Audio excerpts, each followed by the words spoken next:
Good afternoon, everybody. This is Jeff Scott, and welcome to this week's rendition of my top-down review. As you can see in the lower right-hand corner, it's August 16th at 1 p.m. Eastern Standard Time. Futures are not available at this time. Let's jump to the beginning. So, I could have said feels like the first time, but last week wasn't the first time. So I put feels like the last time because I could pretty much just repeat that video in my discussion of the market as we continue to be in a similar trading range with breakdowns in the Russell and the Dow, the S&P leading the way, and the NASDAQ also above support. Disclaimer, this is for educational purposes only. Any recommendations are in the spirit of education and not investment advice. I'm a doctor, not a broker. I am independent. No one tells me what software to use. No one pays me to say good things about their software.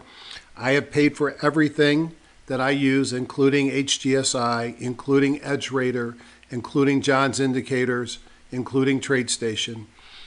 And trading involves risk, and you and you alone are solely responsible for any investment decisions that you make.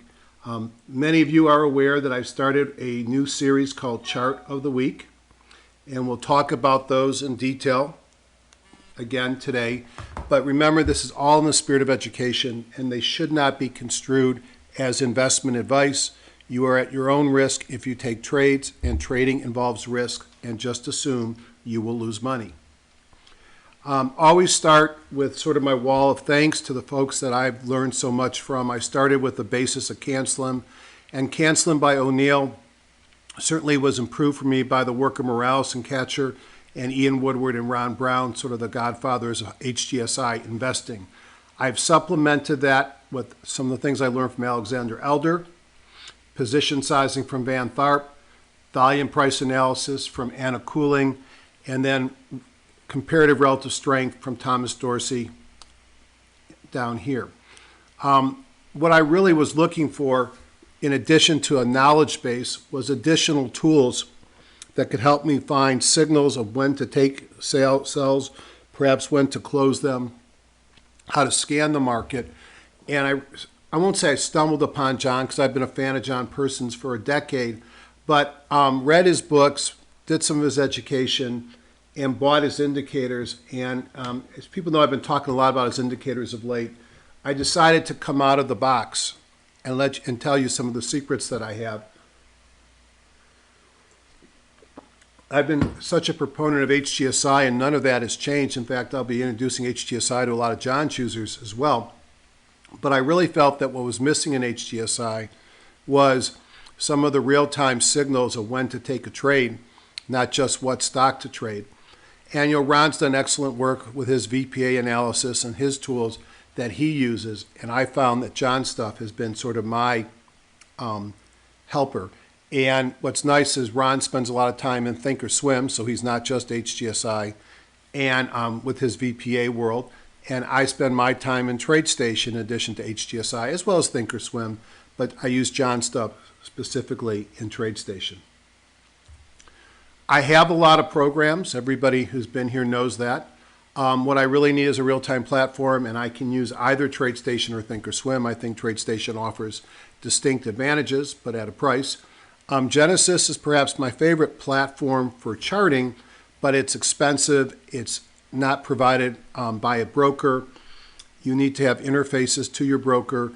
It's probably not for everyone, but it's truly a professional tool. And then for analysis, I always rely on HGSI and EdgeRater. I do like seasonality and a number of websites. So this is a sector layout that I use in TradeStation in a real-time basis. And I like it because I can just step back at any time during the day and get an idea of what's working and what's not working. And this is end of day on Friday. So we'll cut to the chase. What was not working Friday? Energy is still relatively weak. There were pockets here. FANG was up 223.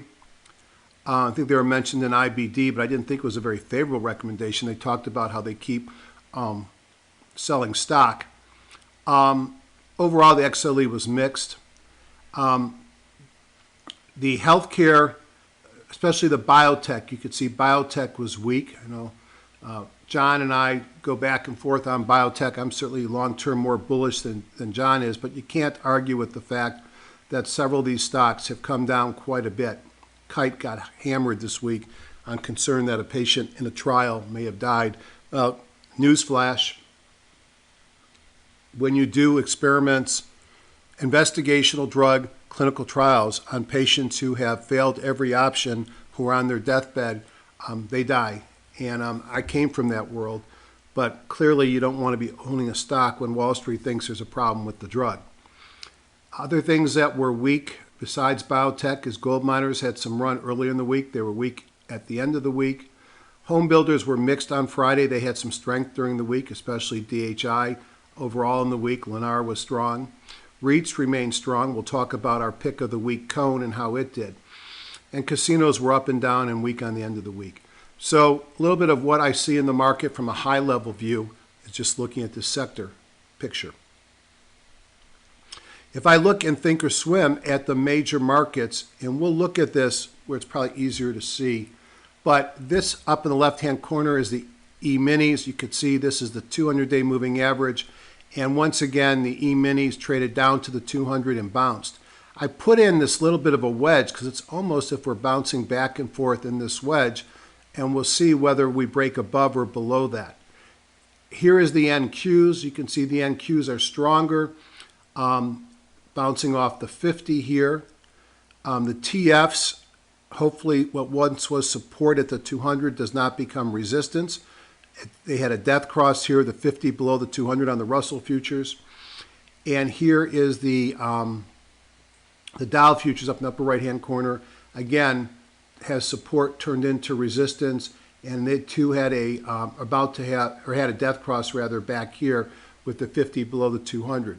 So ENS is clearly going sideways, as is the NASDAQ at support, while the YMs and the TFs have broken down. The VIX remains low, which is kind of interesting despite the feel of volatility in the market. And the dollar really is sitting on the 50, really didn't do much, perhaps stopped falling because of the Chinese devaluation, which spooked the markets. Interest rates dropped early in the week, and then they bounced at week's end. And you could see this is a rising trend line support that the interest rates dropped on. So if this was a trend, I now have got a couple of higher highs as well as higher lows. So interest rates now appear to be in an uptrend with this rising trend line now as support. Now, at the top of this uptrend is this 24, a little bit below 25 and dollar or 2.5% interest rates. That has been resistance. It was support in the past. So as long as we stay below this line, interest rates perhaps will remain not a big issue, but a break above this line would certainly convince me or make me more concerned that the Fed's going to be raising rates. The fact that we're in an uptrend and bouncing off a trend line support with higher highs and higher lows also suggests that rates are going up. I leave this here because a couple people commented that they didn't think about this. Falling rates, and we're still below this resistance, are good for REITs, MLPs, utilities, dividend payers, and home builders, all of which have many showing up on my scans this weekend. Rising rates are good for banks, especially regional banks and insurers. Lots of them on my scans this week. So that kind of confused me because I usually on my scans, the stocks that are working come to the top. And I saw some confusion as all of these seem to be some of the leaders, all of which are part of the XLF. This is from Lowry. I show you this every week. A bullish market is one when the buying power is going up and the selling pressure is going down. We've crossed over where selling pressure is above buying power. That's a bearish signal in my book. yet we're going sideways, so I called it a slightly bearish and really no change on the week. Imagine if the AD line was a stock. And in this chart here of the weekly AD line on the NYSE, you notice in white I've highlighted the spiders, I believe, yes, and in green is the advanced decline line for a weekly thing. And you notice there is a divergence here where the spiders have not broken yet the AD line has. So that's part of the concern that many of us have about a market potentially rolling over. The other thing that's interesting here is if this was a stock, it's just broken through the 50-day moving average and failed a couple of retests here, which is a bearish signal. If I look at the daily AD line, again in white, I'm looking at the spiders, and you can see again a breakdown of the AD line. You also see, for whatever it means, a death cross of the 50 crossing through the 200. So AD lines are weak. You don't have to get a rolling over market when the AD lines are weak, but it's part of the evidence that I have to put into my basket. As with last week, we still have a low number of stocks above their 200 and their 40-day. Now I've put in a trend line here because we really stayed stable for the week and didn't really pull back much further than we were previously. And as you could see in prior pullbacks, late 2011 was a big pullback. Fall of 2014 was a pullback. We haven't gotten down to these prior levels, and this was the level at the end of the bear market. So perhaps we don't have much more to fall based upon this curve. Here is the weekly stocks above the 40, still quite low, but in this case a little bit off what we saw a week ago. I'm a big fan of looking for leading indicators that might tell me what the market's doing. So I like to look at the Canaries. These were determined by one of my heroes, Ian Woodward, who I learned so much from and still learn from. A couple of years ago, he put this list together. They were the leaders in the market at the time. And what's interesting is after recovering in the from the January sell-off in these, they still are leading. And they're well above the 50-day moving average over here. And they're holding. They're below their prior highs, but they're a lot closer to the highs than their lows. Again, the fact that these are holding up and they're so important in the major indexes for several of these stocks gives me a little bit of credence to think that this market is not rolling over tomorrow. That said, I put this in last week that they're not all in sync. Priceline looks a lot like Amazon. We had a big run up and it's now pulled back, while Amazon, which pulled back, looks like it might be ready to run up. So one's working, one's not working, or in this case, I had 2 up, 3 down, and 3 neutral. Now, I've started putting these charts in from charts.com because I think they give a great picture of what's been going on. Now, sometime in February, or about 125 trading days ago, this market went into its sideways move. And where everybody's been looking for corrections, I'm beginning to wonder, have we just seen our correction in the sideways and are we not going to break down? And are what we're seeing is a churning of different industry groups and different stock groups going up, others getting hammered, and rather than seeing the whole market roll over, we're seeing it very industry specific. Well, looking at the sectors, you could see over this 125 trading days, energy's been the bad boy, down 13%. Materials, gold, silver, and others, down over 10. Industrials down over 4. And what had been the last to fall so far maybe is healthcare, which was up 6.76%. Now, if we look at the last, let's start over here in the last month, you could see that utilities, which are only up 0.7 since the market started going sideways, over the last month, utilities have had a big move, energy and materials still weak, and now healthcare has started to roll over. Industrial still weak, cyclical's weak.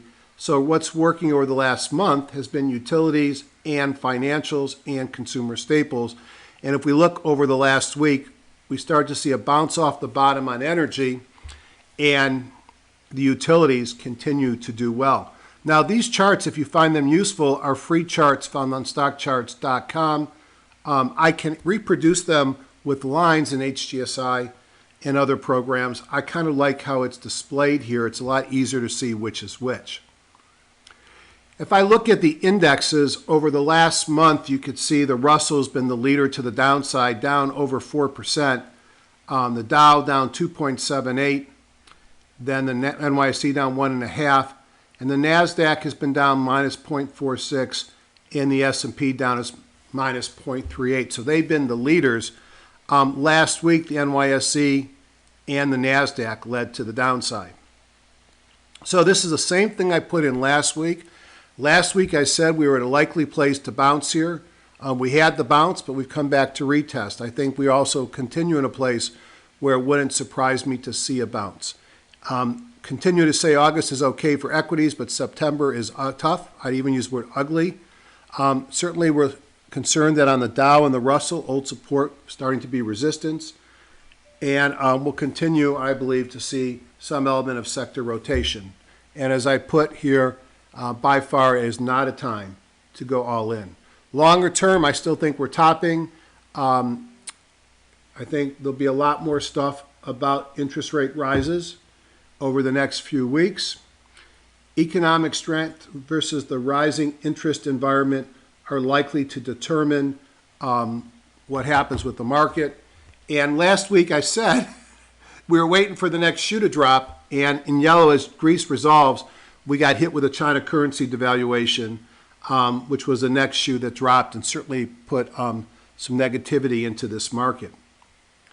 I always like to remember stocks go up and stocks come down. We make our money in stage 2. We lose, hopefully we don't lose our money in stage 4. You've got to know where your stock is and where the overall market is at all times, because this is where you pick how to trade. For me, I still put us in stage 3, although concerning that we're entering stage 4, but not yet, which means raise cash, smaller positions, selling premium, and then as we start to go into stage 4, I'll become outright bearish. To be honest, I think what we've done, and I've said this every week for the last 4 months, cut off the top of this, and we're just going through this periods to be bullish, to be bearish, and uncertain. It's been a very difficult market for most people, or many people, I won't say most, many people to trade. Once again, you need to know your earnings per share dates, and as you can see, we got a small week as far as number, but we got some biggies. We've got Urban Outfitters Monday after the close. We have Home Depot and Walmart on Tuesday before the open. American Eagle Outfitters this week.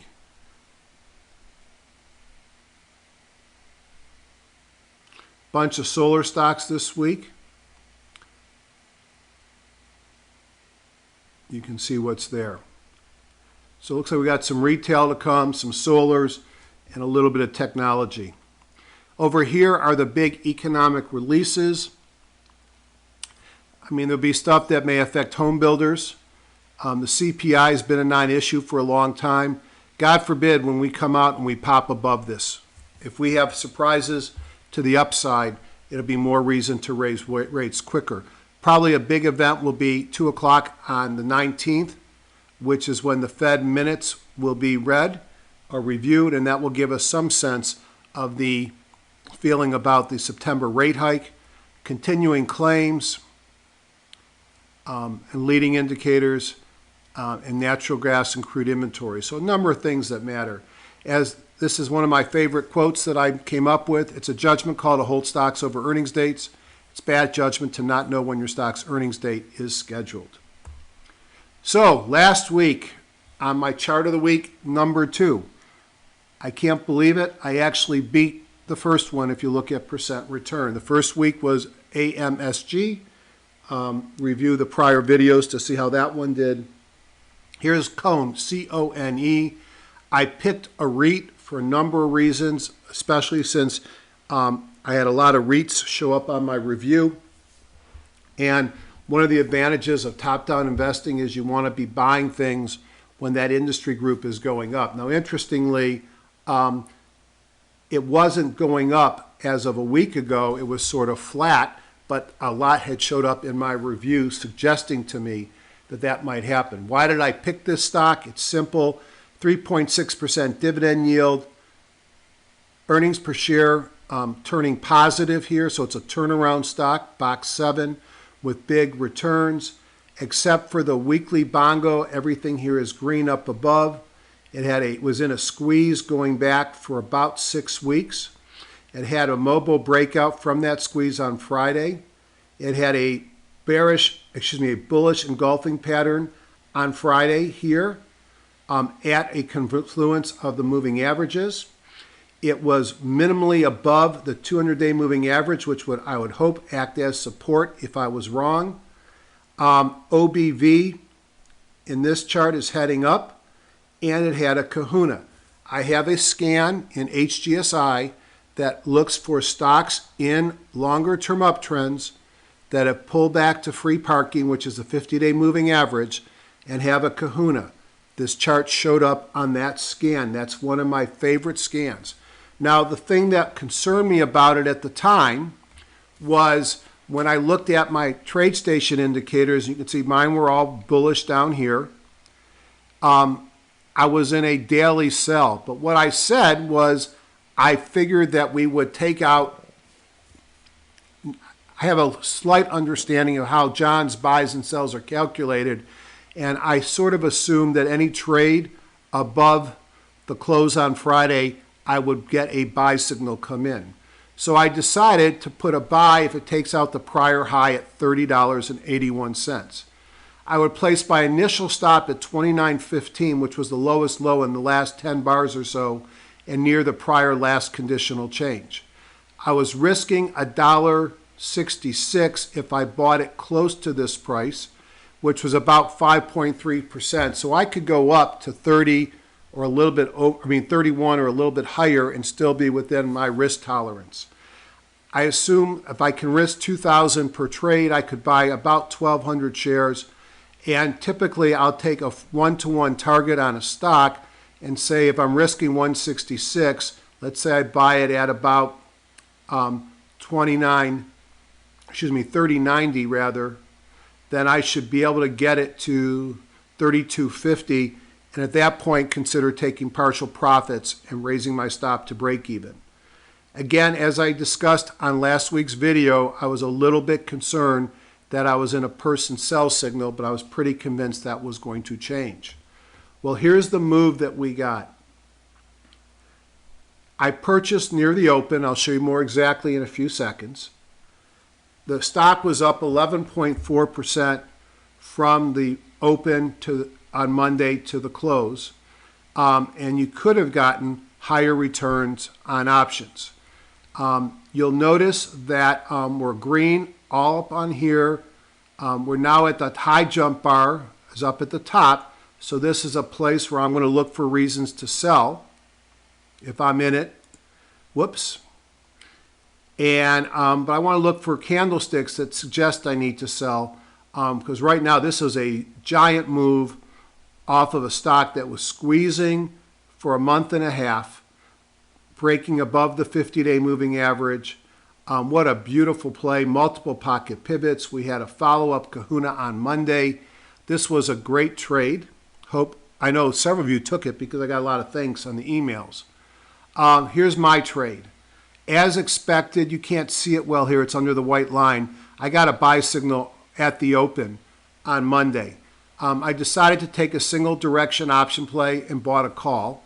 I did my trade at 9:56 a.m. Monday. If I ever have to audit it from this, I can show you the trade. I bought 40 contracts at a 30 strike price for $1.55. Now, I'm not going to go into an options education now, but one of the things that I like about this is if the stock gapped down tomorrow and went down to 20, I would lose what I made, but my overall loss is no more than what I paid for it, $1.55. I was willing to risk $1.66. So the nice thing about buying calls is I can control my risk. The bad thing about calls is I may have been right on direction, right on the name of the stock, and it may have taken a month to move, and I could have expired worthless.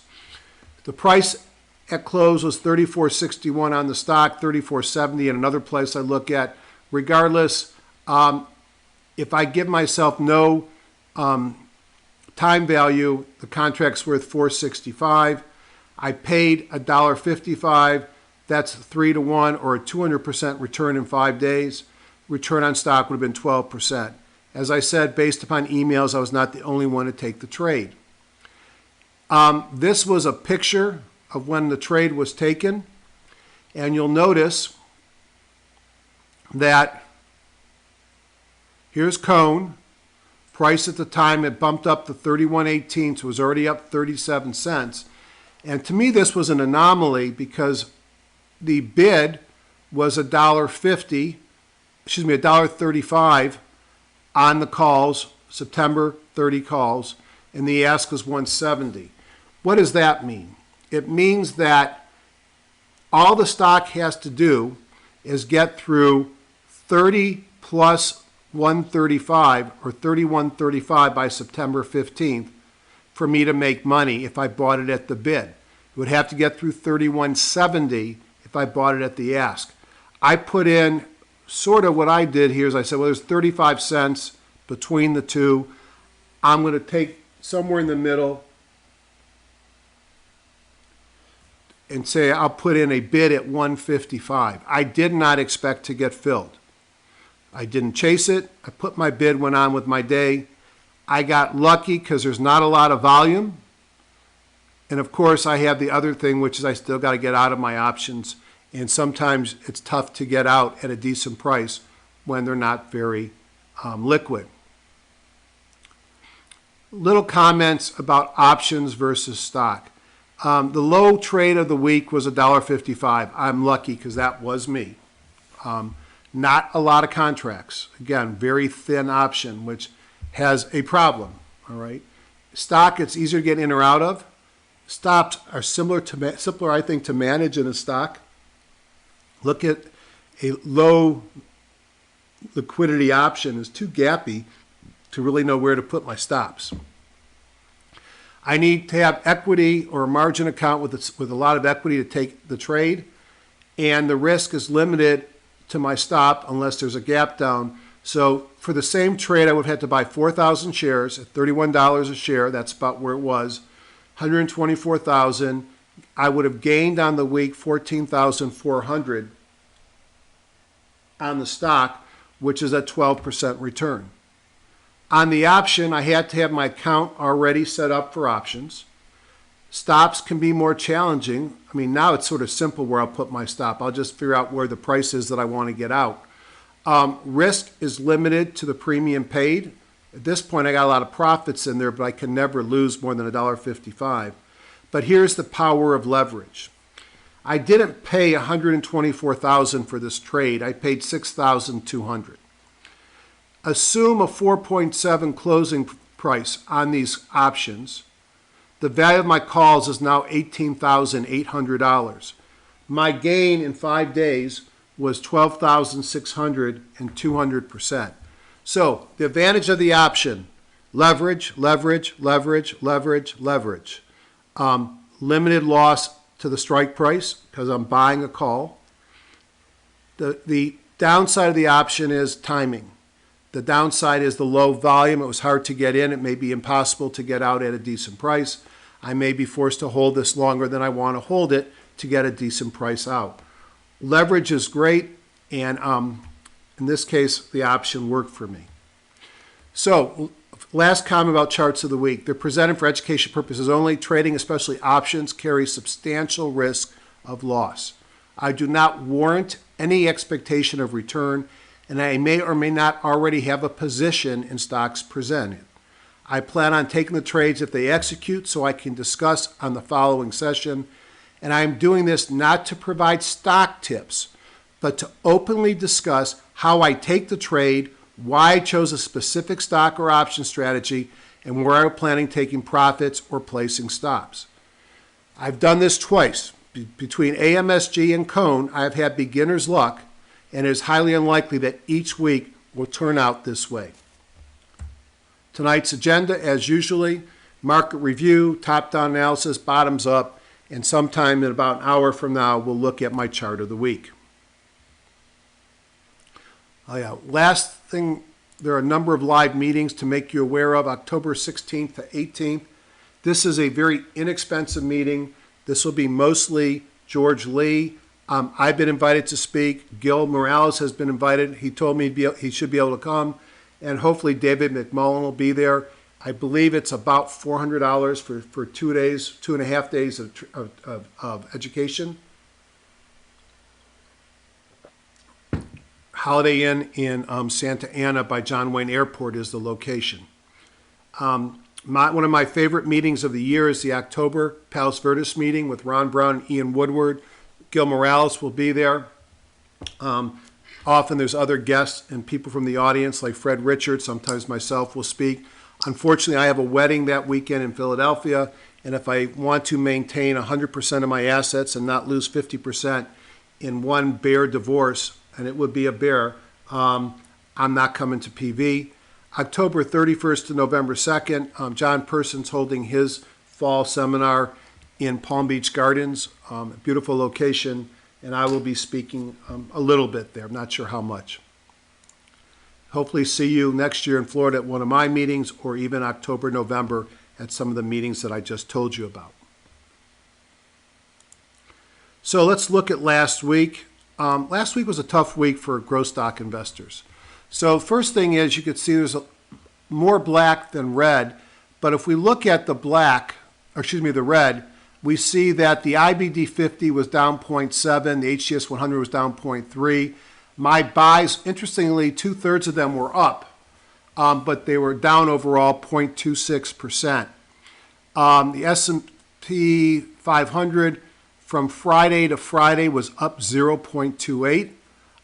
Some of the other charts may look differently, but remember this, I'm looking from end of day Friday to end of day Friday. Some might look for opening on Monday to end of Friday, and there'll be some differences.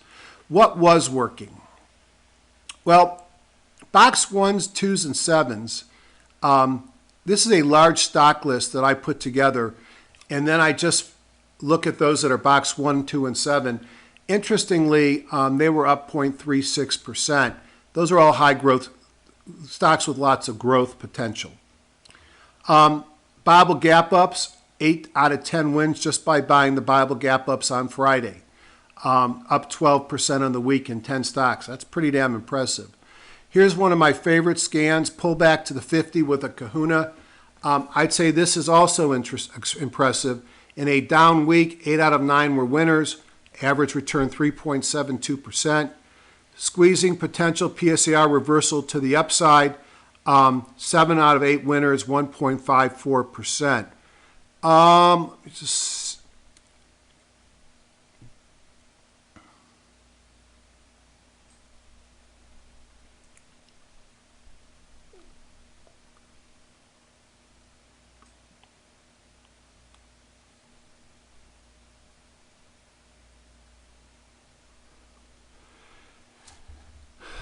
I'm looking for a specific list. It may not have been in this group. I have too many computers, and sometimes I'm not good at making sure everything's got exactly the same stuff in it, and I only use this computer for my weekend calls. I'm looking for my filtered longs. These are Thursday's filtered longs. That's only 2 days worth. Yeah, I guess I didn't put that in the list this week. So tough week for growth stocks, I guess. Not a big down week, but there were downs. There was no Hindenburg this week. We have less than 2% new highs, so you can't get a Hindenburg unless both these numbers are above 2. And the new lows have worked their way down to only 3%. Bucketology, this is where we are, which is kind of neutral, which tells me we could go up or go down. This is what it looks like when you're oversold. Big shift to the left and 74% below the midline. This is a overbought market, 73% above midline. This is a neutral. Now let me show you something else. And this is looking at those buckets. And You make your money when you get a lot of green over above 0.7, and it's a tough market when you have a lot of red in the 0.3 and below. If you notice, when we're getting up to the easy to trade period of time, we're only getting a couple of days at a time. And we're spending most of our time, frankly, where it's red for a longer period.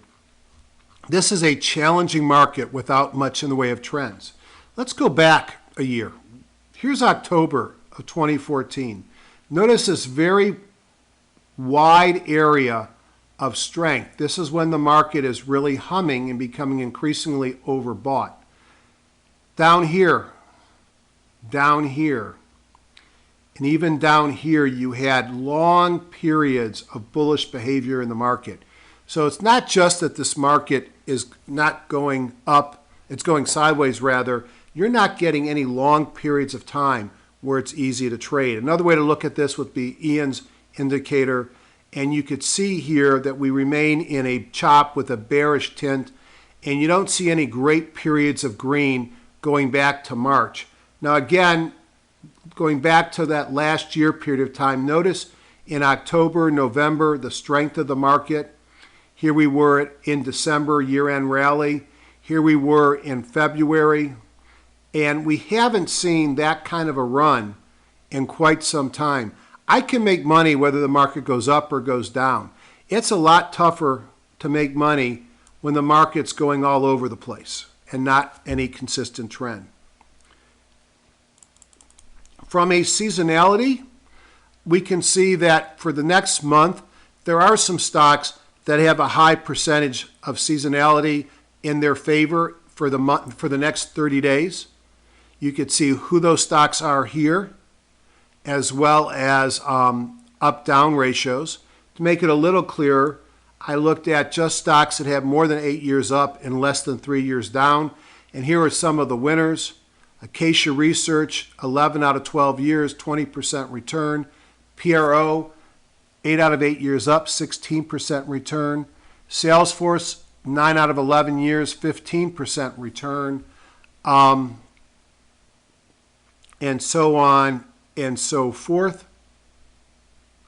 And if I scan down further, I thought I had the losers. Maybe I put the losers over here.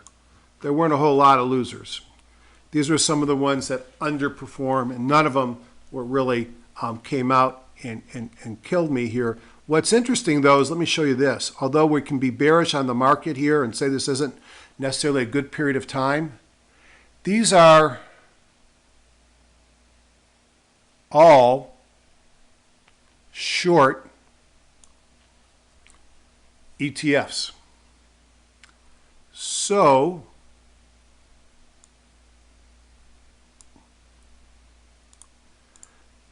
each of the short ETFs were losers over the next 30 days, 8 out of 9 times. That would suggest more reason to think that we might have a bounce coming in this market. And then lastly, I can do a little sector rotation in EdgeRater. And what it shows me is financials, utilities, and staples to the top, energy, communications, materials, industrials to the bottom.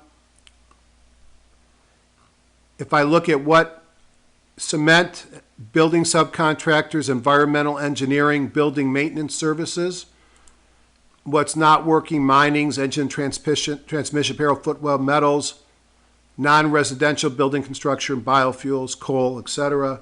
And then these are some of the stocks that came to the top or to the bottom. Let's close this puppy down. Now let's go look in TradeStation at some of my stocks to get an idea about where they're at from buy and sell signals.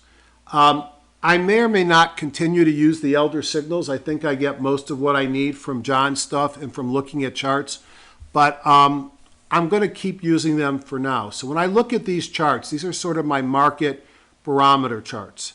I'm looking at really 3 things here, 4 things maybe across different time frames. I'm looking at the color of the paint bar. This is an elder indicator called the impulse indicator. And when it's red, it tells me I should be selling or holding. I shouldn't be going long. When it's blue, it's neutral. And when it's green, I could be buying or holding. I shouldn't be going short. So that gives me a market direction. The magenta and the cyan dots are from an older version of John's indicators, but they give me a buy in the blue and a red in the sell, sort of, magenta and cyan. I'm looking at that. I'm looking for little dots at the end of the price bars. If they're below the price bar, they'll be green and show me potential divergence to the upside or convergence. And if they are red on the upside, then it would be bearish divergence. I look at the high jump bar during periods of time of market getting running up, but right now that's not an issue. And I've got weekly and monthly, not just daily. So NASDAQ, 2-second analysis, it's blue, it's neutral. It's in a sell signal, low the high jump bar. It's in a clear sell on the weeklies. The NASDAQ is weak here. I could be looking, but I'm not going all in with a weekly that's in a sell signal. The Dow Jones Industrials looks a little bit better despite what I said about having a tough week. Look at this move on Wednesday. This is pretty much a hammer or a sledgehammer, I think as John would refer to it. Actually triggered a buy signal on John's signals earlier in the week, and it's blue. So a little bit more interested in looking at the Dow stocks, but I see a red on the weekly, so I'm going to hold off my excitement. The S&P 100s, I got a blue in a buy signal, but still weekly red. The semiconductors, another sell signal, and red and red and red. So semis have been weak for some time. These are the divergence dots, which led to a little rally, and it failed and came right back down. The cash S&P market, green, so that these were one of the leading markets, on a buy signal, and blue and blue. So if I had to go searching, I'd be looking for S&P-like stocks if I was interested in being long this market. If I look at the E-minis, it should look the same. They do, no reason to talk about them.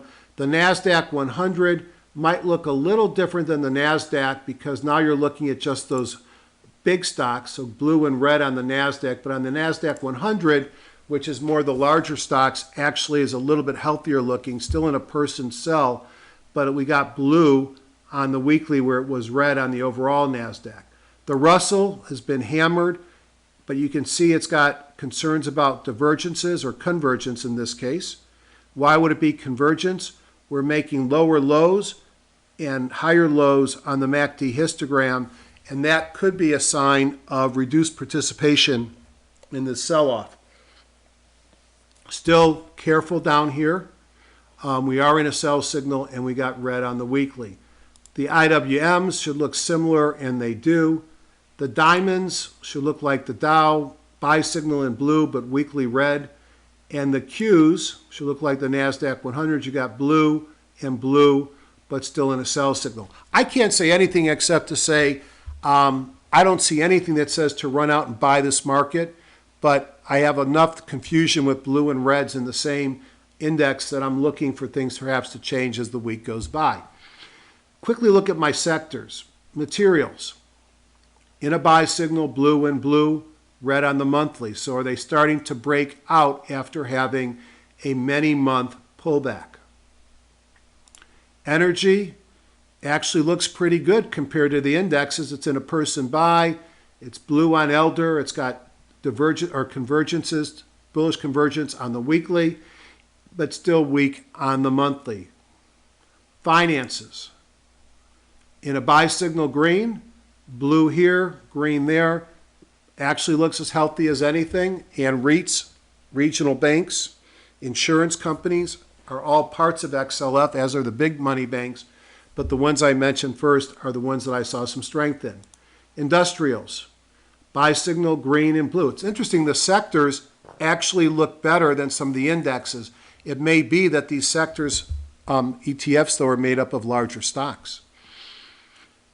XLK, technology, green, blue, and blue on a buy signal. XLP, consumer staples, this is starting to show weakness here with a person sell, red, and you can see bullish bearish divergence up here with the red dots at the type of the price bars. So I might look for staples to pull back this week. Utilities, big up move. They've been in a person buy signal going back since August 6th. They've had a big move since then, and they're green across the board. This is the most bullish looking part of my review thus far, except of course Cone. XLV Healthcare sold off pretty hard. It's still in a sell signal, although you did get a blue bar on Friday. On the weekly and the monthly, it looks a lot better than it does on the daily. And then XLY will finish here, which are consumer discretionary. Pullback hard. You had a sledgehammer here, or jackhammer, or whatever you call it. And blue, blue, and blue. So interestingly, and when I went through before, I wasn't certain why the sectors look that much better, but I think I do understand. I think the sectors look better because they're all, the spiders are, and the sector spiders consist of larger stocks. All right. Now, what I like to do is go into HGSI. Let's take a look at the market.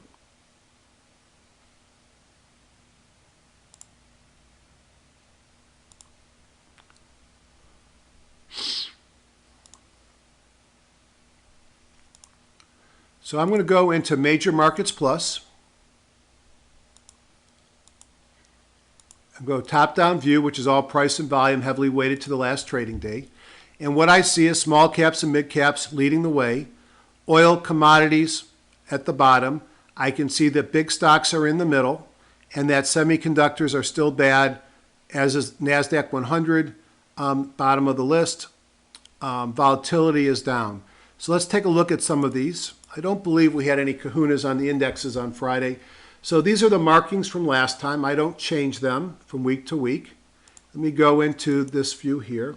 And what I've been saying is that we are in a trading range. And here's the top of the range. Here's the bottom of the range. Perhaps, as I kind of drew, which you couldn't see well in the Thinkorswim chart, perhaps we've got some of this thing working here, and we might be in somewhat of a wedge. Maybe we'll break out to the upside or downside here. But bottom line is we are in a trading range right at the 50-day moving average. Here's the 200. The 50 still a ways above it on the S&P 500. Let's look at the Dow Jones Industrial Average. And you could see that we clearly have lower highs and lower lows. So we are in a downtrend on the Dow. The bongos have gone sell, and now I've got to worry about getting back above this downsloping trend line, the 17, which is at the same place, the 50 and the 200. I've got a long ways to go before I get to a place in the Dow that would suggest that we're breaking out of this downtrend. So the Dow is in trouble. Now, interestingly, two of the big components here, the utilities have broken out. If I had a stock that looked like this and broke out above the 200, tested, and I would be very bullish. You see the bongos are green, and the transports are struggling to get up here, and they're sort of stalling out at the 50, but they have higher lows here and higher highs, so they're trying to get out of what was a pretty long downtrend. If I look at the NASDAQ, again, similar pattern as the Dow, as it looks like we're starting to do somewhat of a wedge in here, and it'd be interesting to see whether we break out or below. We're at the lower part of this range, and suggesting to me that I might see an up move this week. But look how close we are to that 50, and we couldn't really decisively stay above it last week at all. Are we in a trading range here too? Absolutely. And we could certainly draw some lines in here that suggest that that's our trading range that we're living in now. And I didn't draw the last line very good, but let me redraw the last one.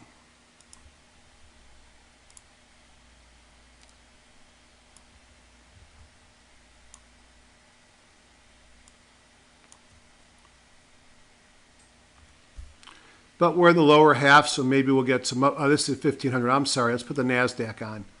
Wrong NASDAQ. Well, it looks exactly the same, doesn't it? We got lower highs, but not really lower lows. I mean, obviously, the NASDAQ is at risk here of being in a downtrend. And, you know, I said not really lower lows, but if I just look down here, that is a lower low. I was looking back here where it's not a lower low. I think NASDAQ is at risk as well. This is NASDAQ on a daily chart. So at the lower part of the range, it's got some resistance potential at this 50-day moving average to be concerned about. Here's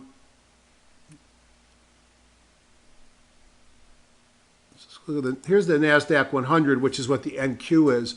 And you could see that the larger stocks in the NASDAQ, although we still got some kind of a wedge working here, the larger stocks in the NASDAQ at least are being held up by the 50, when overall the NASDAQ, which has a lot of smaller stocks as well, has broken down.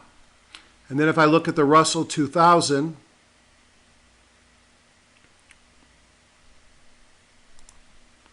again, the downtrend continues until otherwise broken. Would not shock me to see a run up to the top of the range, and then we see what happens.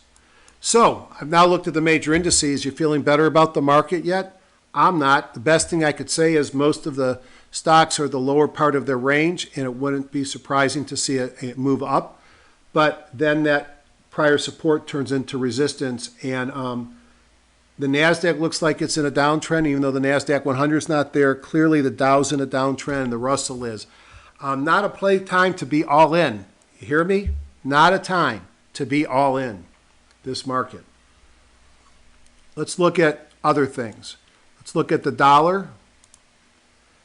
The dollar's living on the 50, so it had a little bit of a move after the Chinese devaluation, but it's at the lower end of its range as well. And but right on the 50 would be a good place for the dollar to bounce. So I think that's one thing I'll be looking for this week. The VIX, not as low as it gets, but pretty darn low, and failed at the 200 last week, even when the market looked like it was in trouble. The VIX, with bond goes to the downside, argues for further drop in the VIX, which could be good for the market. I'll tell you the other thing that's good for is buying protection, buying calls instead of stock, or buying protection, buying puts on your existing positions is really cheap when the VIX is this low. So it's been very easy to take those calls at the money on Cone and AMSG, and easy to buy puts on some of my holdings because I'm not paying much for the rent. Just a comment. Gold and silver had a nice couple days up, gave back some on Friday as the dollar fell back and hit the 50 and held, and then silver doesn't look as good as the gold. So I don't feel great about this market. I mean, I think we could see same old, small move up or small move down, and waiting for something more decisive. I already looked at the sectors, so I don't need to look at them again. So let's go to industry groups. I have 173 of them, and let's see what's moving to the upside. Banks, infrastructure, we'll come look at some of these in a second. To the downside, entertainment content.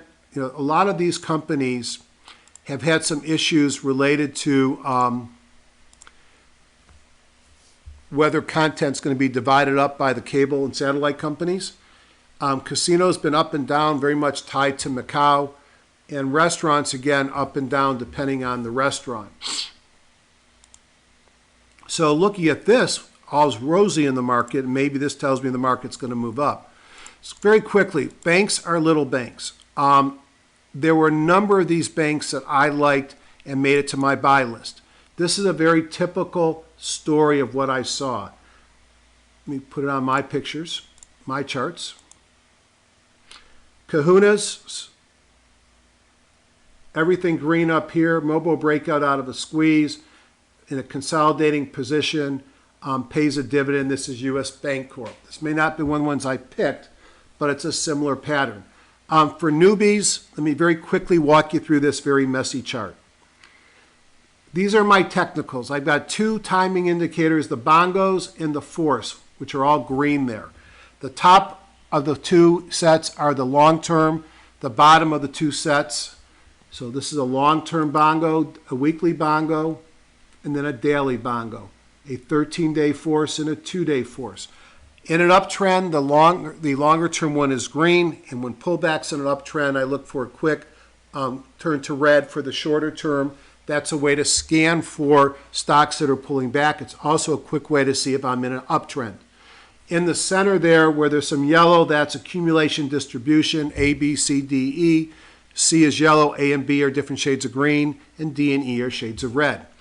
This is my high jump bar here. When it's at the very top, I expect the instrument to roll over. You can see that happened here. Reds are red candle highs, greens are green candle lows. They can be reversal patterns. What you don't see in the next bar are Bible gap ups, which are described by Morales and Katcher, which are not only a signal, but a trading system. The yellow here is a squeeze. The green and red are mobile breakups and breakdowns. Green dots and red dots are the PSAR dots. Candlesticks, this gray bar is the industry group. You can see it turning up on banks, which came to the top this week. And then I use an 8-day exponential and a 1750 and 200 simple. Down here in red are pocket pivots, in blue are pocket pivots up, red or pink are pocket pivots down. The darker the color, the more days at play. And then my kahunas are down here. Again, blue is up, red is down. In the window, sorry about that.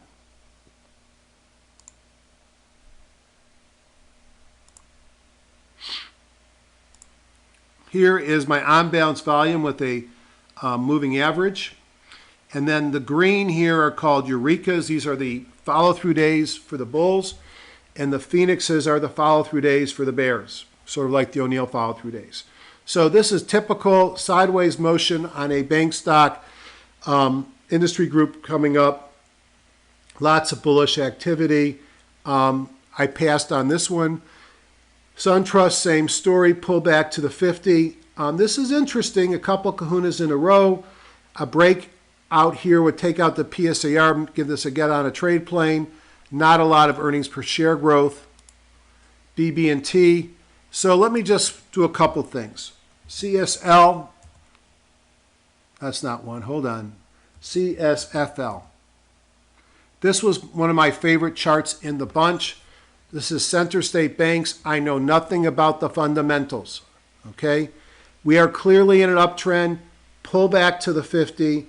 Two kahunas came in. Everything is grain. A mobile breakout and a squeeze that's been going on since the middle of July. Does this not remind you of Cone? This is one of the ones in contention for my buy of the week.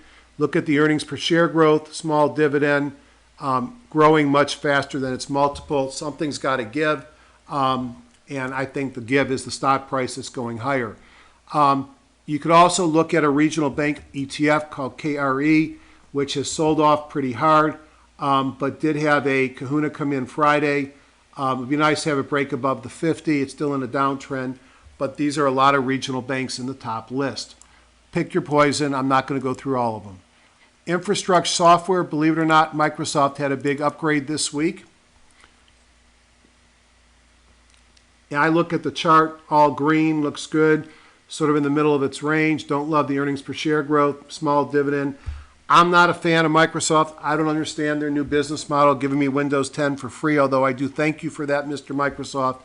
The one that I thought was interesting that might be too thin for us to trade is B Square. B Square has a multiple of 15. It looks like it's making money, so let's quickly go look at MarketSmith because I want to point something out on MarketSmith today.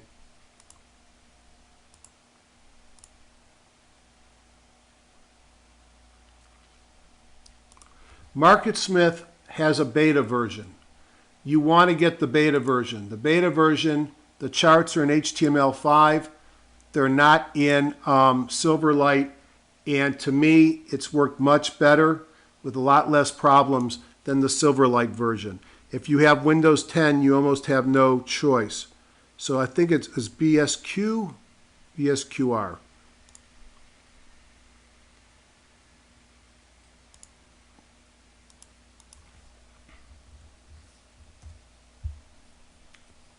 Whoops, I already have BSQR there. I wanted to get it in my MarketSmith. Hold on.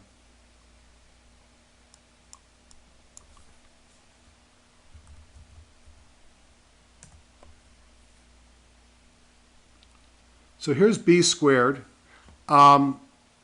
Smart device makers. It doesn't look like much here. It's going to make 20% last year. I don't have any earnings clarity here. It's a real small stock. Like I said, it's probably too thin. It's been trading, average shares traded is, well, at 1 million shares on Friday. Average trade only 178,000, so I probably shouldn't point this out. The reason why I liked it, big uptrend, pullback. Earnings came out, I believe, Friday. And let's see.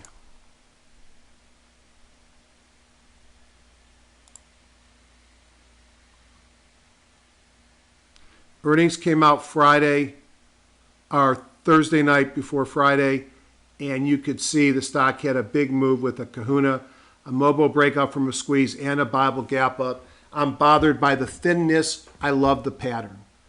The other thing in this group that I was looking at, let's see if there's anything else here. CyberArk has been one I've been in and out of. I kind of like the base it's putting in here. I'd like to see it get above the 200. I'd like to see some momentum coming in. Its earnings came out this week, and they were pretty darn good. Fortinet, also in this group, has been in a nice uptrend, a little bit of a pullback. But one that looked the best, again, has the problem that it doesn't have a lot of liquidity. Telecom carriers, Frontier's been on this list a couple of times. Sold off pretty hard. Everything is green, clearly in a new uptrend. It has a 7.7% yield. I see something like that, I get a little bit worried. Does it have the earnings to support it? That's not the one I want. Hold on. My bad. Come on, Jeffrey. Do better. FTR.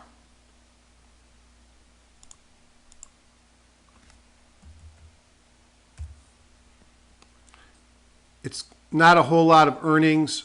Timeliness is an E. Market cap, 6.3 billion. Trades a lot of shares a day. I don't know if it's an M&A play. I'm sure somebody knows a lot more about this stock than I do. But it does have a huge dividend. The one that made on my scans this week was Global Telecom. Uptrend, sideways, breakout with a kahuna, mobile breakout from a squeeze. Everything is green. Good earnings per share growth. Don't know anything about this company, and I point out it's thinly traded at 190,000 shares. Communication equipment. So is Apple about ready to turn around? Apple came off of its lows pretty nicely here. Everything is red, not squeezing. Earnings per share decelerating. Lots of shares traded. Everybody's mutual fund has it. I actually am hoping that we get a run back up to the 200 and a good place to short it. They've got new phones coming out in a couple of weeks, or a new announcement, so maybe there'll be something that comes into the stock. They've been suffering as well because of concern about China, and can they sell phones there to get the growth they want. See if anything here was on my have to look at list. And the answer is no. So this is what I do every week. REITs, number 5. No surprise that Cone is so well. There's a lot of good-looking REITs. You want to find them when they're breaking out. So what are the characteristics of a stock that's breaking out? Well, kahunas, pocket pivots, crosses above moving averages are things I want to look for. It's too extended now. This is extra space. Here's HCP, below the 200. It's had some kahunas. I don't like things in downtrends. Crown Castle, here was the time, broke above the 200 out of a squeeze with a noble breakout and a kahuna, even though the weekly bongo was red. Great earnings per share growth, pays a 3.8%. It's gone up about 4% since then. So you can go through here and find the one that you like. Here's the one that I'm in.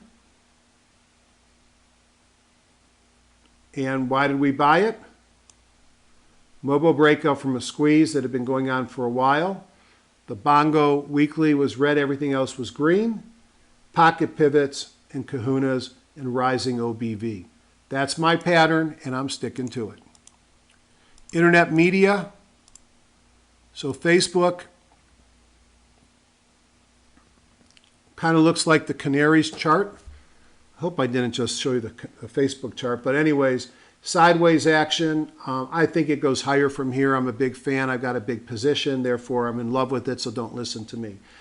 If I want to look at it from an intellectual perspective, it's trading below its OBV, had a mobile breakdown from a squeeze. It's in a PSAR sell, and the 13-day force and the daily bongo have gone negative. So it needs a little bit of work. It kind of looks like the Canaries. It's just holding out there right now. Yahoo's all about the tax issues related to their Alibaba spinoff, and they suffered with concern that it's not going to be tax-free. That's what's going to drive this now, as is Alibaba performance. I'm not touching. Baidu, is it done going down? I don't know. Earnings per share growth sucks. Lots of volume, no dividend. If it's done going down, maybe you're getting it at a discount. It's in a downtrend. I'm not playing Baidu. Google looks a lot like the Facebook and Priceline in that it's gone sideways, and Amazon, after a big move, will break someday. Right now it looks like it's still basing up there, high base. Twitter, low base. Yelp, low base. Not a whole lot that I want to be actioning on this. I did find some things to take action on. E-commerce, Change Index Group, Netflix, certainly one of the leaders of this market. Pullback, looks like it's ready to roll again. I saw a bunch of buy recommendations and targets 140 to 150. Amazon, I think, is getting ready to run again. It's now back down to the 17. It's had a chance to work much of this exuberance off after the big gap up on earnings. And we'll see if it's ready to move or if it keeps basing. A lot's going to depend upon how they do with either monetizing to earnings or investing in infrastructure, which is what Bezos seems to like to do better. JD.com is a Chinese Amazon, competes with Alibaba. Alibaba did some deal with electronics firm with same-day delivery, and JD sold off despite good earnings, trying to work its way back. It's still in the penalty box. Don't know Wayfair. It had a nice move on Wednesday and Thursday, gave back some on Friday. VIPS, another, this is the flash retailer, I believe, in China, clear downtrend. There are a lot of downtrending stocks. I just don't like buying downtrending. Here's a group that I find interesting, and we'll come back to it later. I've mentioned for several weeks that some of these construction stocks have been good, whether you're looking at Mohawk for carpeting, whether you're looking at the builders, whether you're looking at Home Depot or Lowe's, which we'll look at some point. These are components of houses. So Energy Focus sounds like an energy stock, so why would we be interested in it? It's up 40% for the week, so it's gone too much. Look at the earnings per share growth. God, I wish I would have seen this before. Not a lot of volume. Kahuna on Friday with the Bible gap up. I have to pass because of the volume story, but I'm going to put this one on my radar and see if it doesn't have some interest coming into it. Honeywell. Here's Lennox International. Nice move up there. Notice the green been going on for a while, but it's extended by high jump.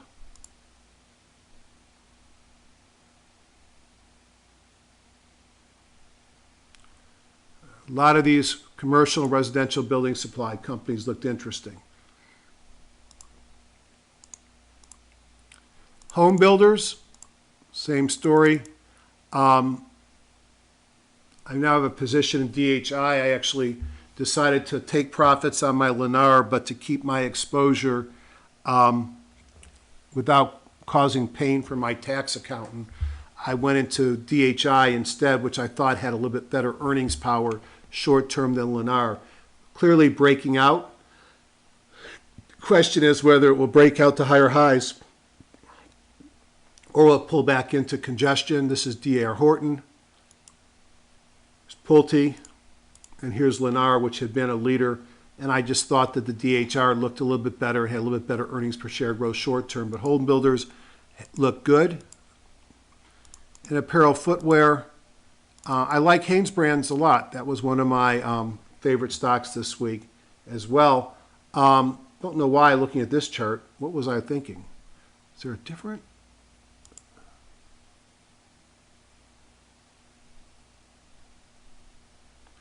There's something to this that I'm missing because I thought Hanesbrands, maybe I'm making a mistake.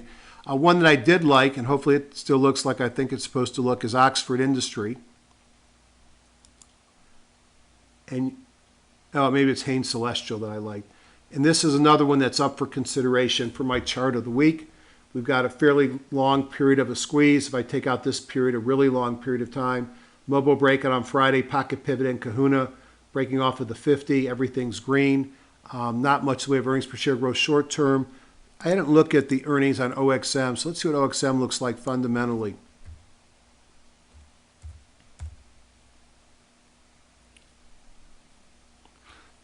Not a lot of earnings power, but a lot of earnings.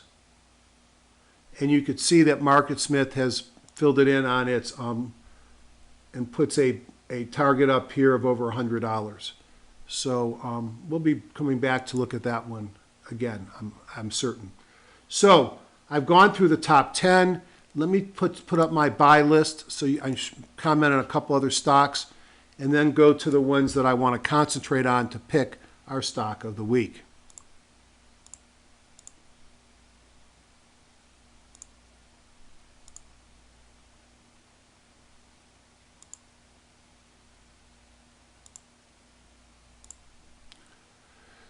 Yeah, it was Hanes Celestial. Big difference. So these are some of the stocks that I thought were interesting on my review. Let's look at where they come from. We looked at banks, cement and commercial building equipment, home product stores, home builders, industrial distribution, which they have a lot of building stuff, non-wood building materials. So clearly there's a story here related to building materials. Do you notice what you don't see much of? Biotech, specialty pharma, I see one, Prestige Brand Holdings, and other pharmaceutical companies. That's a big difference for me. I don't know how long I've been doing this, probably too long. Let me break down and let's look at my favorites of the week and let's pick one and work it up for the chart of the week. So these are what I call my filtered buys, and I've run these through the stuff I like to do at John Person's signals, and these are the ones that were standouts. So Oxford Industries, OXM, I already mentioned it. I'm going to give this a high rating. Everything's green. Mobile breakout out of a squeeze. Kahuna pocket pivot off of the 50. Why do I like this pattern? You all have been here before, could probably tell me the answer. I like it for a lot of reasons. The high of the day was 87.79. So I'd be looking to buy it if it trades above 87.80. My stop, my 50 days at 85.26. My 17's at 84.35. This day here is at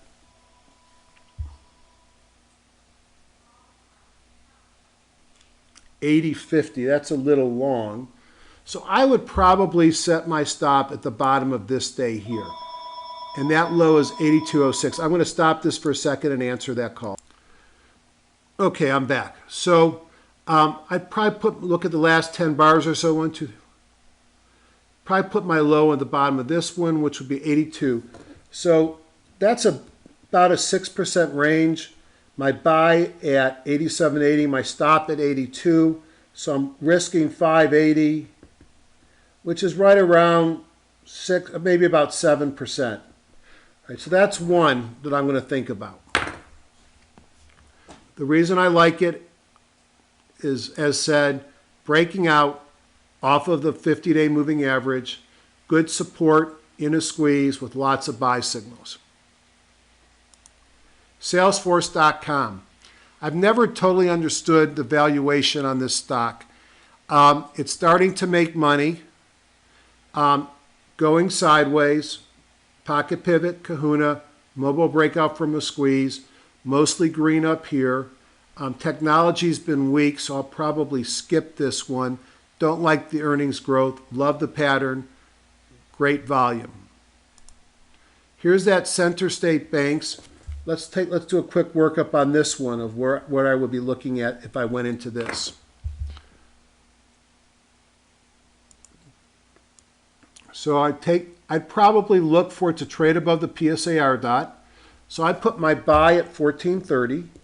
So it's going to have to move 12 cents, excuse me, 13 cents for me to be in. And I'm going to put my stop probably right on the 50, at the 50, which is at 13.64.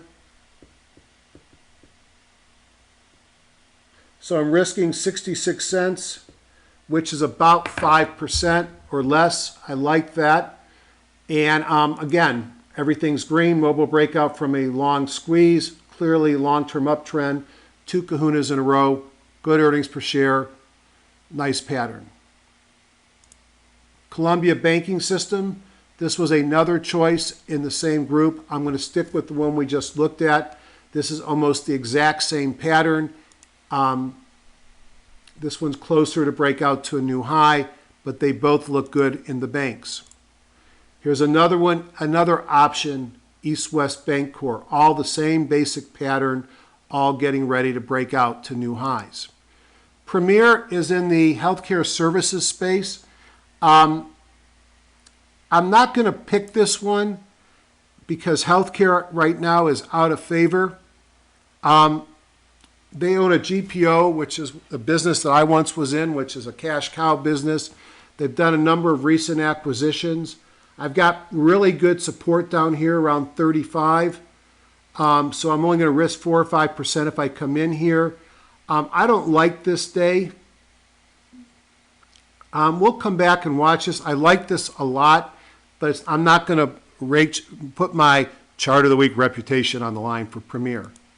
B squared, I already talked about. I love the pattern, love the stock. Not going to take it because it's illiquid, and if you guys start buying it before me, I'll pay too much. Aetna. Aetna is one that I find very interesting. I've got pullback to the 50 and a pocket pivot.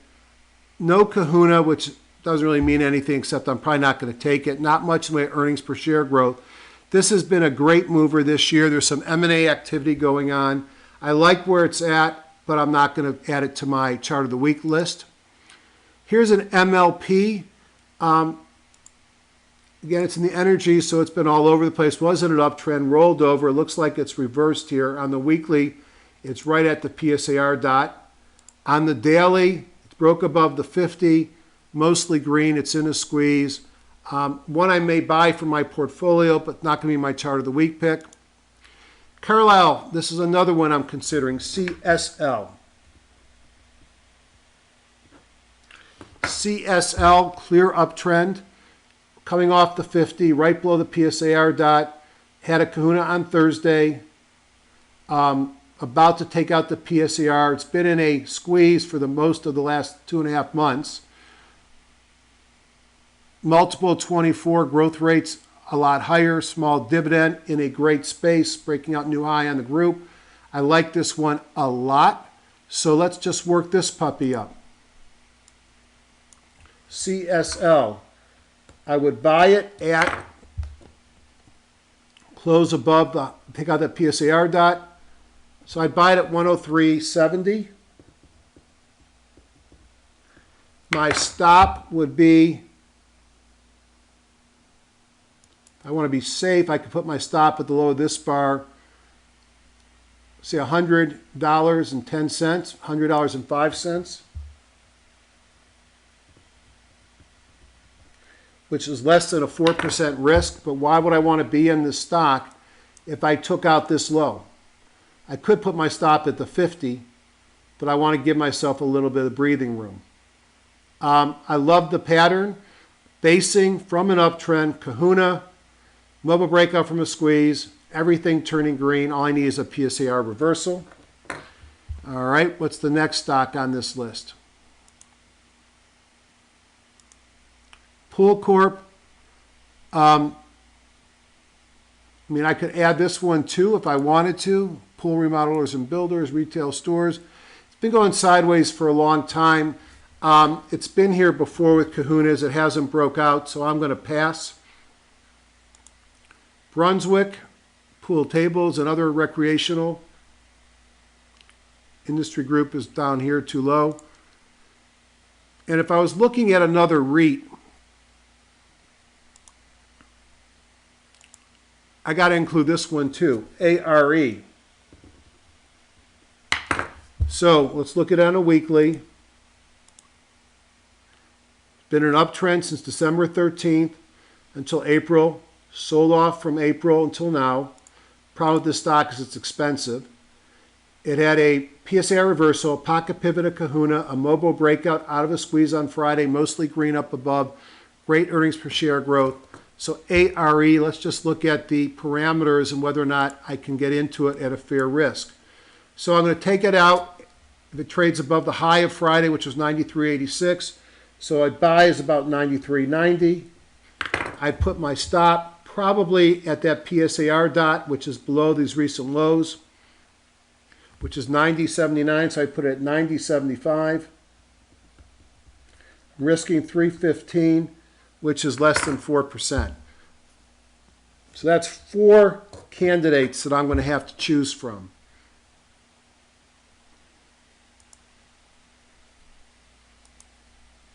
And then we looked at this global telecom play, but I was concerned about the volume. Very quickly, let me look at the volume on my stocks, because that may be a problem. Oxford Industry is 185,000 shares a day. Enough for me, but it may be a tough one on this market. CSFL, 165,000 shares a day. CSL,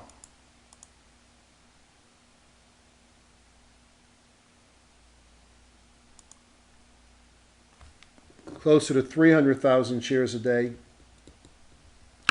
And then lastly, ARE, which is 300,000 shares a day. All right, now let's go into my trade station real quickly and take a look at them, what they look like in there. My lovely wife, who wouldn't be so lovely if I divorced her, I can assure you. None of them would be. And I love her too much, so it's not going to ever happen. So, CSL. So, monthly, weekly, daily. This is a high close doji. Like that a lot. So,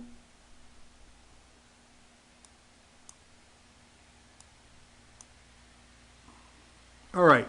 So, CSL, clear uptrend. OBV is up in all time frames.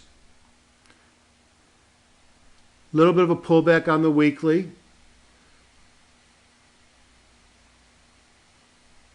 This is a high close doji. Out of a squeeze. PSAR is still under, has not reversed yet. So I'm in a daily buy signal. I'm going to, well, it's to the right here, but I'm in a weekly buy signal for quite some time.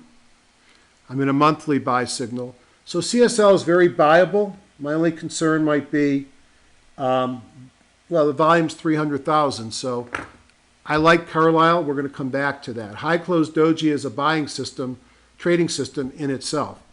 Okay. The next one I want to look at was Lowe's Corporation. Oops, I didn't look at Lowe's in HGSI. Let me go back here. Lowe's would have been my pick on, I think I put out an email Thursday night to the PUG group, and I said, look at Lowe for tomorrow. And Lowe was should still leave that out there. Weekly big uptrend, pull back. Let's go back to the daily. To the 50. Again, would have been a better buy on Friday morning than on Monday morning. But kahunas, pocket pivots, mobile breakouts, mostly green above, makes money. Home Depot's is setting new highs. This is the same type of a stock. It could run $5 or $6 from here. Let's put in Lowe's. Earnings are this week, so beware. I'm going to skip Lowe's because of its imminent earnings. But I think Lowe's looks very good as well. So that was CSL. Let's look at CSFL. Also a high close doji. Daily buy. You have to trust me, that's been a weekly buy for some time.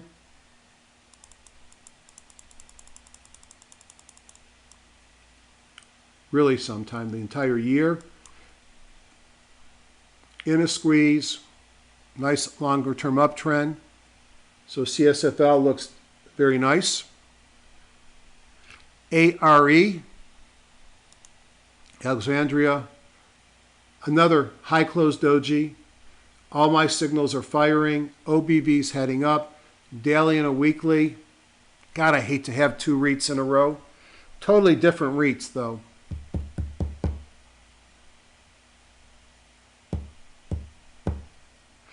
And then lastly, Oxford Industries.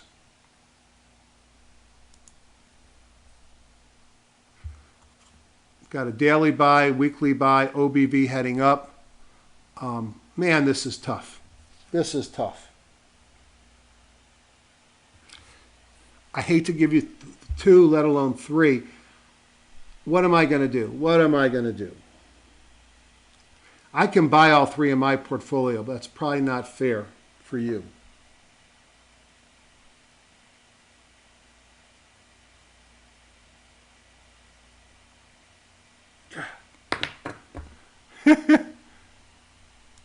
Making myself work too hard here for what you're paying me, which is nothing.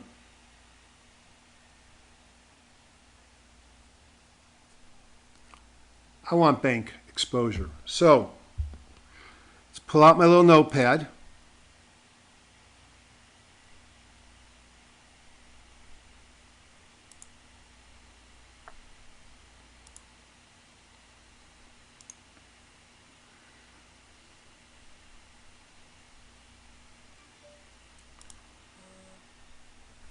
Scott, chart of the week, 8.16.2015.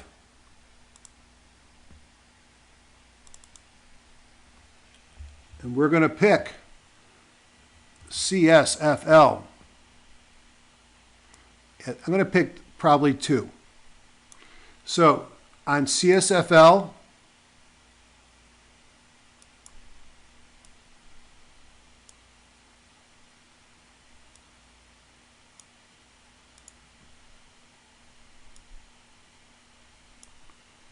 what I decide we're going to do is we are going to buy at 1430.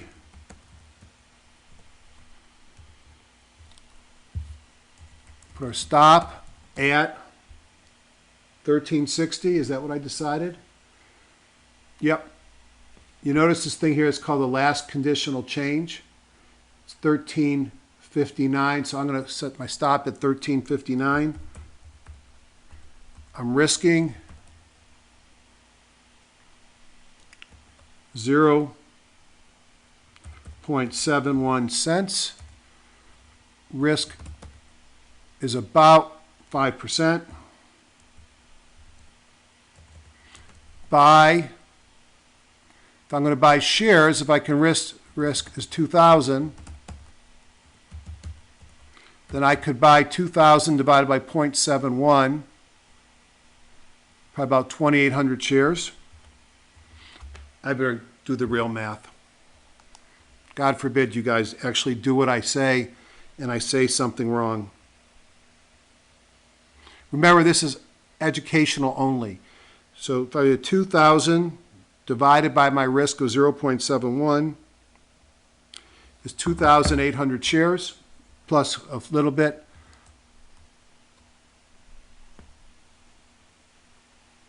So I'm risking $2,000, 2,800 shares. Okay. Let's take a look at CSL.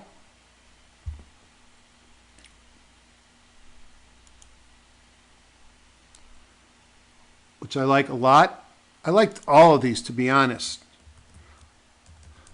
Buy at 103.70, so it's got to move up.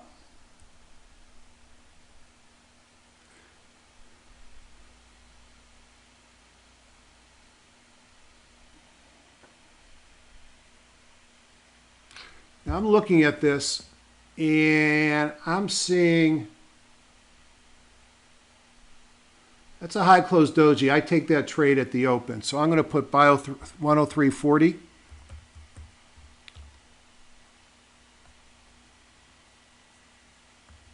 Stop at,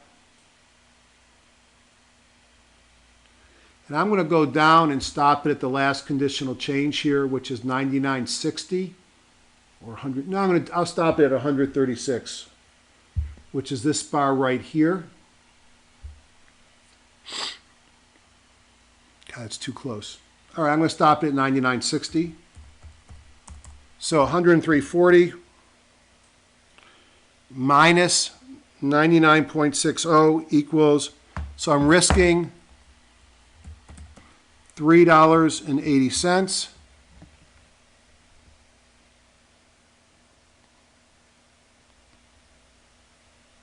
equals less than 4%, not very much at all, probably maybe, I mean, I like this because I don't want to give up the money I've made the last couple of weeks. Risking 4%, so if my buy risk equals $2,000, meaning I can afford to risk $2,000 on a trade, then I buy 2,000 divided by 3.80 equals 500, just say 500 shares. All right, and then because I like the chart so much, ARE, buy at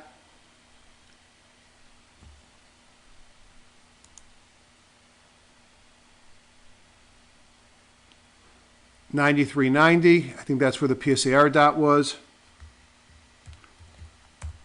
Stop at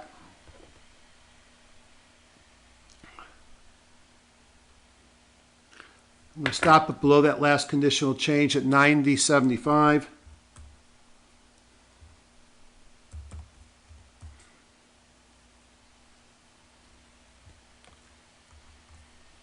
My risk equals $3.15. Risk is equal to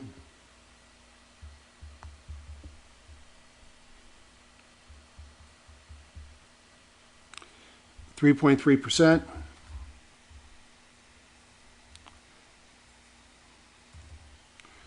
My buy risk equals $2,000, meaning I can afford to lose $2,000 a trade. Then I buy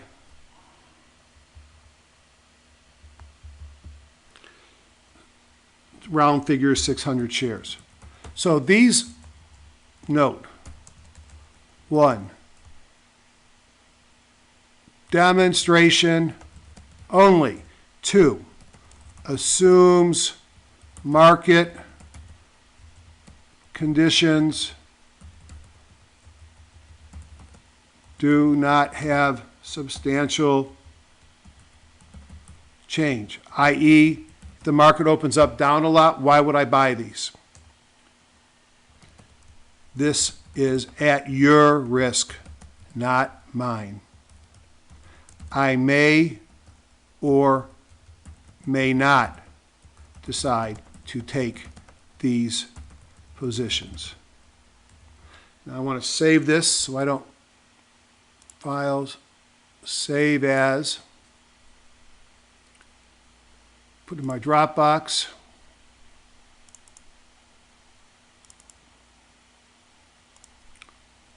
Now, very quickly, since I know some people are going to want to know about the options on these, let's just take a quick look.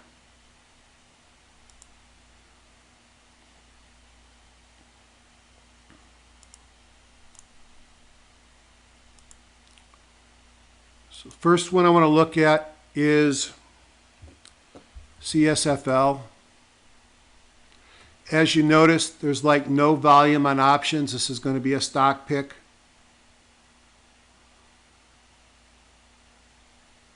Okay, CSL.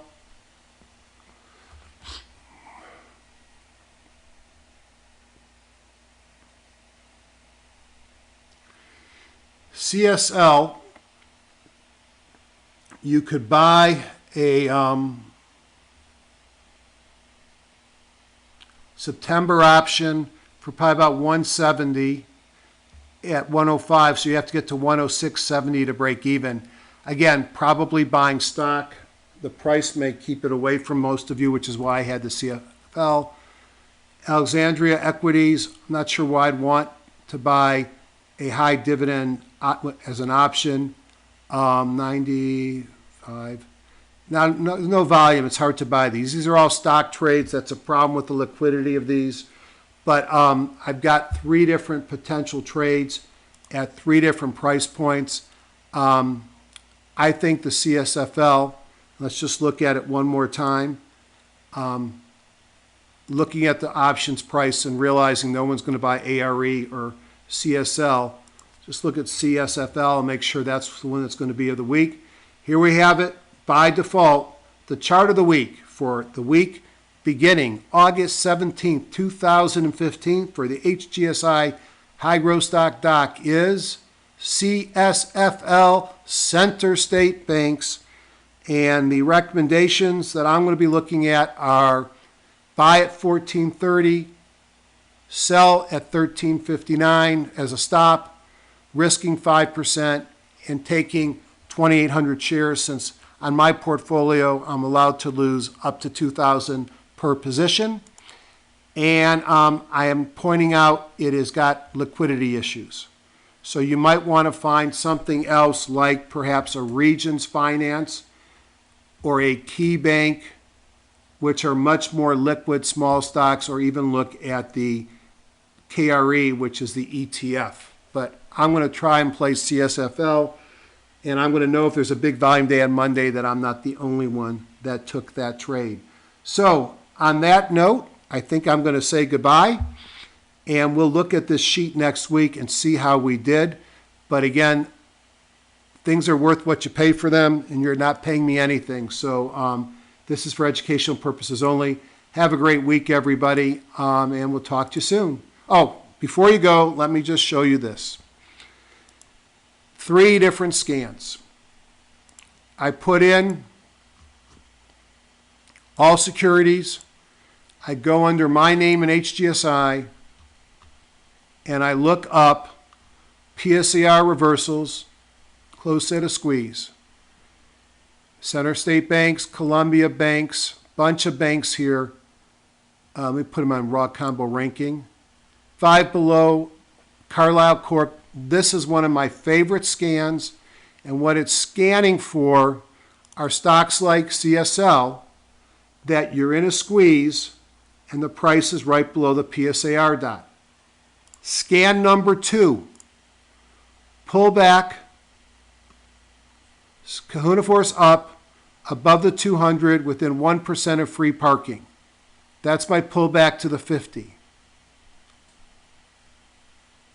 See if any of these we want to look at. We'll just look at 5 below because it made both scans. This is a scan that requires you to be within 1% of the 50-day moving average and have fired a kahuna. It's a good place to go fishing, both of these last two scans. And thirdly, one of the things I love about John is I could go into the TradeStation scanner, look for my buy signal 2,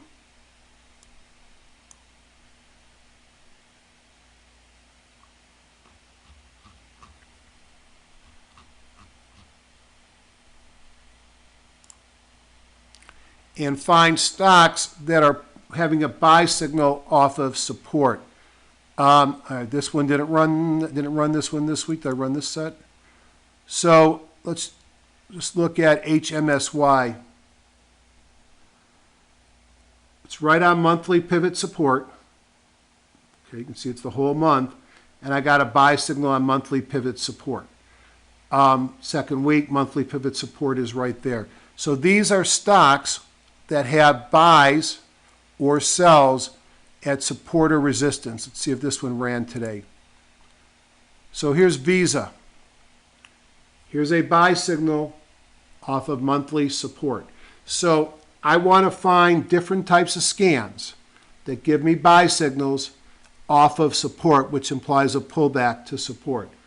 Goodbye, everybody. We'll see you next week.